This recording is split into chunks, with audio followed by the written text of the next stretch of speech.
नमस्कार, मैं अंजलि मिश्रा। स्वागत है आपका हमारे चैनल में। आपको बता दें कि पश्चिम बंगाल के मंत्री अनुव्रत मंडल के बैंक खाते के लेन देन का पता लगाने के लिए सीबीआई ने 4 सरकारी बैंक के अधिकारियों को अब तलब किया है।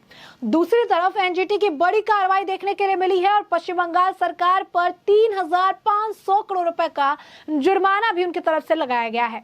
क्या है पूरा मामला, इसके बारे में आइए हम एक एक करके विस्तार से जान लेते हैं। सबसे पहले हम बात करेंगे अनुव्रत मंडल से जुड़े हुए मामले पर। बता दें आपको कि मवेशी तस्करी मामले में गिरफ्तार तृणमूल कांग्रेस के बाहुबली नेता अनुव्रत मंडल के बैंक खाते में लेन देन तथा आय के स्रोत का पता लगाने के लिए सीबीआई ने आज बंगाल के वीरभूम जिले के बोलपुर तथा सिउड़ी के 4 सरकारी बैंक के अधिकारियों को कोलकाता के निजाम पैलेस स्थित क्षेत्रीय कार्यालय में तलब किया है।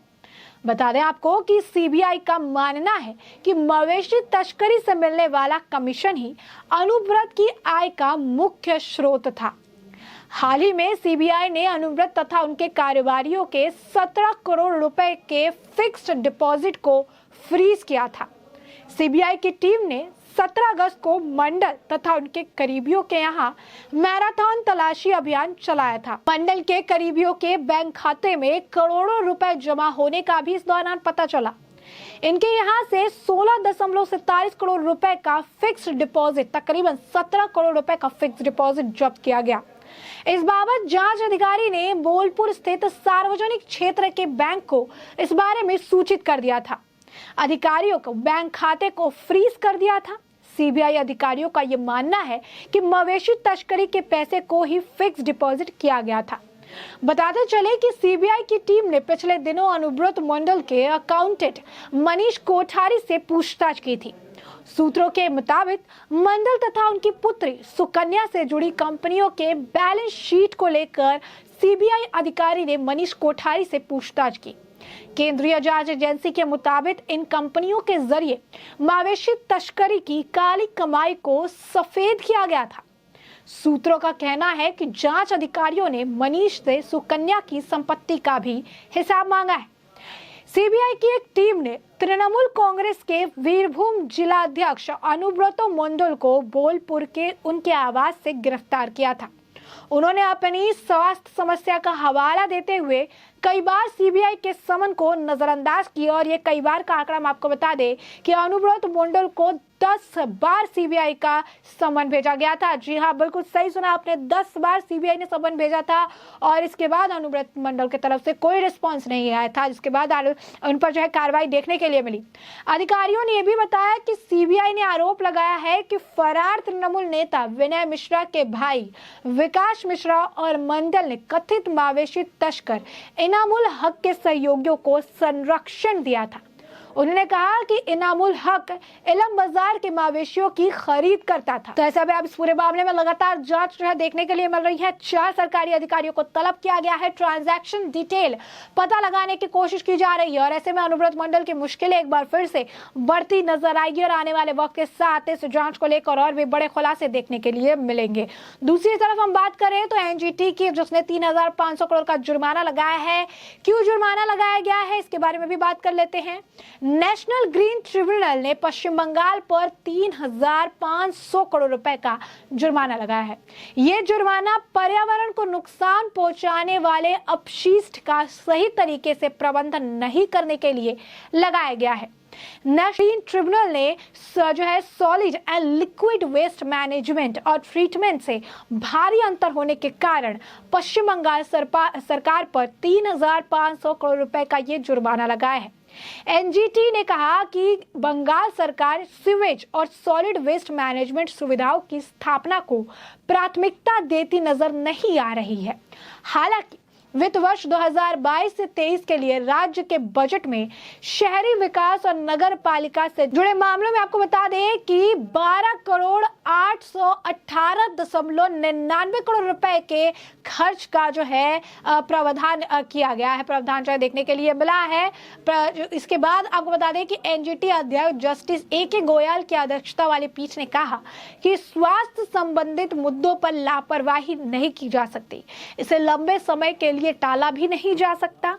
पीठ ने कहा कि प्रदूषण मुक्त वातावरण प्रदान करना राज्य और स्थानीय निकायों की संवैधानिक जिम्मेदारी है। पीठ ने कहा कि पश्चिम बंगाल सरकार को मुआवजा 2 महीने के अंदर अलग खाते में जमा किया जा सकता है। साथ ही एनजीटी ने कहा कि अगर उल्लंघन जारी रहता है तो अतिरिक्त मुआवजा लगाया जा सकता है। पीठ ने कहा कि यह सही समय है कि राज्य कानून और नागरिकों के प्रति अपने कर्तव्य को समझने और अपने स्तर पर आगे की कार्रवाई करे। पैनल ने कहा कि जीवन के अधिकार का हिस्सा होने के नाते धन की कमी के हवाले से इस तरह के कर्तव्यों से इनकार नहीं किया जा सकता। पर्यावरण को नुकसान ध्यान में रखते हुए हम मानते हैं कि पिछले उल्लंघनों के लिए मुआवजे का भुगतान जल्द से जल्द किया जाना चाहिए और आगे से इस बात का भी खास ख्याल रखा जाए कि पर्यावरण संरक्षण के लिए काम किया जाए।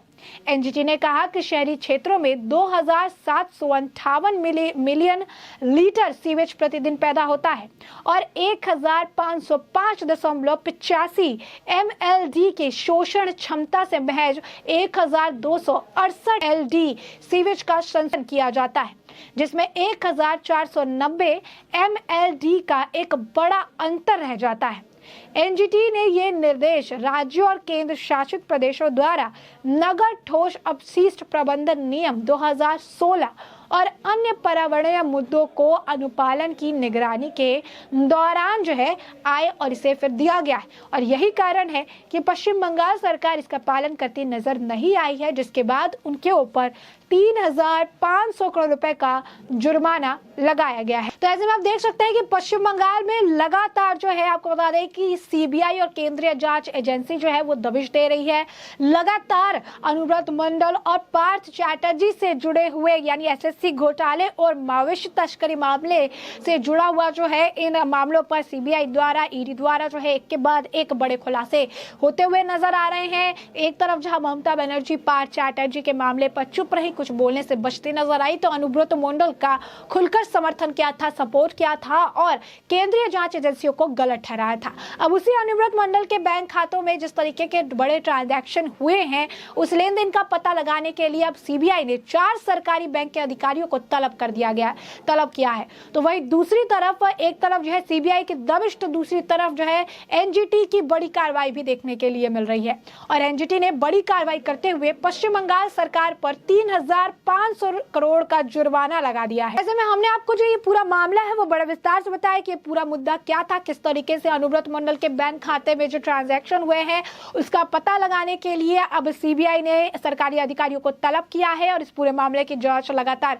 जारी है। तो दूसरी तरफ एनजीटी की तरफ से कार्रवाई आखिर क्यों की गई पश्चिम बंगाल सरकार पर, ये 3500 करोड़ का जुर्माना क्यों लगाया गया, इसके बारे में भी हमने आपको बड़े विस्तार से बता दिया है।